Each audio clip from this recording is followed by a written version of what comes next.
আচ্ছা, জনাব আবু আলম শহীদ খান, আপনার কাছেও একটু এই বিষয়টা পর্যালোচনা জানতে চাই যে এই সময়ে এই রকম আলোচনা বিতর্ক যেটা উঠছে বা প্রশ্ন উঠছে সেইগুলোকে আপনি আসলে কিভাবে দেখেন, জনাব আবু আলম শহীদ খান? না, চেঞ্জ অফ হার্ট তো হতেই পারে। এতদিন তারা যেভাবে মনে করেছিলেন এখন সেভাবে মনে নাও করতে পারেন। টেকনিক্যালি বিরোধী দলের নেতা হিসাবে বা 11 দলীয় জোটের নেতা হিসাবে তার একটা রাষ্ট্রীয় আচার হিসাবে তারা এটা ব্যাখ্যা করে তারা দিতে পারেন। আর আমাদের ব্যারিস্টার শাহরিয়ার সাহেব যেটা বললেন, যে ব্যাখ্যা দিলেন, সেই ব্যাখ্যা তো খুব পরিষ্কার। ওনার ব্যাখ্যা পরিষ্কার। উনি বলছেন যে এখানে যে ফুল দিয়ে মাথা নত করে অবনত করে যদি, মানে কথাটা হলো যে পুজোর মতো যদি করা হয় অথবা কিছু পাওয়ার আশায় যদি করা হয়, কিছু জন্য যদি করা হয়, তখন সেটা উনি সমর্থন করেন না। কিন্তু এই যে 52 শহীদ মিনার এবং শহীদ মিনারে যতদিন ধরে ফুল দেওয়া হচ্ছে, আমার জীবনের প্রায় 36 বছর 40 বছর আমি শহীদ মিনারে গিয়েছি, ফুল দিয়েছি।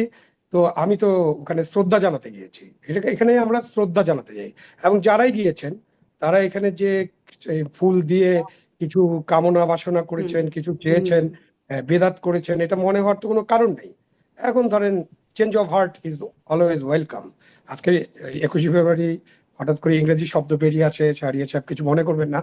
হৃদয়ে যদি আপনি পরিবর্তন হয়, এটাকে আমি সাধুবাদ জানাই। সাধুবাদ জানানোর মতোই সেখানে যেতে হবে। আসলে আমরা রাজনীতি করতে, যে রাজনীতিতে নানান কিছু নিয়ে আমরা যে জটিলতা সৃষ্টি করেছি, সেই জটিল পথগুলো থেকে যদি আমরা বেরিয়ে আসতে পারি, অবশ্যই ভালো। আপনি জাতীয় স্মৃতিসৌধে ফুল দিয়ে কি করা হয়? শ্রদ্ধা জানানো হয়। ওখানে কেউই পূজা করতে যায় না, কখনই যায়নি। সুতরাং এটাকে বেদাত বলার কোনো কারণ নেই। আপনি বেশ একটা বড় উদাহরণ দিয়েছেন, এরদোয়ান সাহেব। উনি তো একটা মুসলিম বিশ্বের বড় নেতা এবং উনি ইসলামপন্থী একজন মানুষ। তিনিও ফুল দিতে গিয়েছেন, তাই না? সো আমি মনে করব জামাতে ইসলামী তার আগের যে স্ট্যান্ড, সেই স্ট্যান্ড থেকে যদি সরে এসে থাকে হৃদয় দিয়ে, আমি তাকে স্বাগত জানাই। অবশ্যই আপনারা যদি বাংলাদেশে বিশ্বাস করেন, বাংলাদেশের স্বাধীনতা যদি বিশ্বাস করেন, অবশ্যই শহীদ মিনারে যাবেন, অবশ্যই জাতীয় স্মৃতিসৌধে যাবেন, অবশ্যই অন্যান্য স্মৃতিসৌধ যেগুলো আছে সেগুলো যদি সম্মান জানানোর প্রয়োজন থাকে, সেটা দেখানোর জন্য শুধু নয়, অবশ্যই সম্মান প্রদর্শন করবেন। এটা জনগণের ইচ্ছার প্রতিফলন ঘটবে এর মধ্য দিয়ে। জি, জনাব আবু আলম শহীদ খান, এই এবং সরি বোন, একটু অ্যাড করি। কিছু আচ্ছা। কিছু এটা হচ্ছে কি, আপনি চাইলেও এটাকে অ্যাভয়েড করতে পারেন না। যেমন এরদোগানের উদাহরণ দিলাম, আপনি যদি ধরে নেন বাংলাদেশ জামাত ইসলাম ক্ষমতায় গেল, সে অন্য কোনো দেশে গেল, সে দেশে যে রাষ্ট্রীয় ইয়া অনুযায়ী তাকে ফ্রান্স বলেন আমেরিকা বলেন যেখানে যান, স্ট্যাচু অফ লিবার্টিতে আপনাকে যে ফুল দিতেই হবে। তখন আপনি যে বলতে পারবেন না না আমি এটা দিব না। সো আমার কাছে এই জন্যই বললাম যে এটাকে নিয়ে এই বিতর্ক করার চেয়ে, এবং ভাই যেটা বলছে, হ্যাঁ পরিবর্তিত পরিস্থিতি, জামাত ইসলাম তো এই প্রথম বিরোধী দল হচ্ছে এবং সেই জন্য তারা যে দিয়ে আসছে, এটাকে অন্যভাবে দেখার কোনো বোধের সুযোগ নাই। মানে অবশ্যই সেটি তো সাধুবাদও জানাচ্ছেন, অনেকেই আসলে সাধুবাদ জানাচ্ছে, কিন্তু অন্যভাবে দেখা হচ্ছে এই কারণে জামাত ইসলামের আগের অবস্থানের কারণে। মানে এটাকে অনইসলামিক, এটাকে বেদাত যদি বলা হয় এবং তারপর যদি সেখান থেকে যাওয়া হয়, তাহলে কি আগের বক্তব্যটা ভুল ছিল এটা বিষয়টা? এই জন্যই হয়তো বিতর্ক আসছে, কারণ সবাই যাচ্ছে, কাউকে নিয়ে তো কথা উঠছে না, জামাত ইসলামকে নিয়ে উঠছে।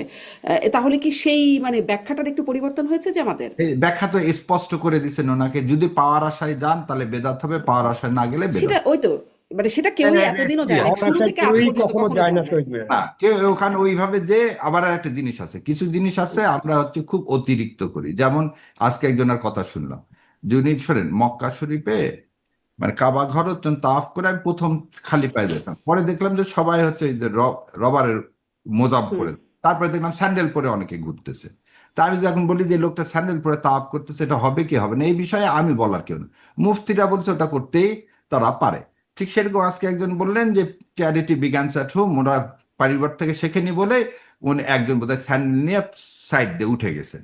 সো এই জিনিসগুলো এই কুতর্ক থেকে সরে এসে আমরা ওখানে সম্মান দেখাতে চাই, যার যতটুকু সম্মান, যে ভাই যেটা বললো হৃদয় থেকে আসতে হবে, এটা লোক দেখানো হয়ে তো লাভ নাই। আর বাংলাকে সবাই মিলে ধারণ করে, আর অধ্যাপক গোলাম আজম সাহেব ওয়ান অফ দ্য ভাষা সৈনিক। সো এইগুলো নিয়ে, কারণ আমরা তারপর তা আজিমপুর গোরস্থানে যে তাদের জন্য আমরা কি চাচ্ছি, রুহের মাগফিরাত কামনা করতেছি। এবং যেটা আমি সবচেয়ে ভালো কথা বলবো যে জনাব তারেক রহমান যেটা আজকে শুরু করলেন, উনি প্রধানমন্ত্রী হিসেবে তো প্রথমে ফুলটা দিলেন এবং দিয়ে তো দোয়াটা করলেন, তাই না? এই দোয়ার মাধ্যমেই আমাদের কিন্তু কালচারের একটা শিফটেড হলো।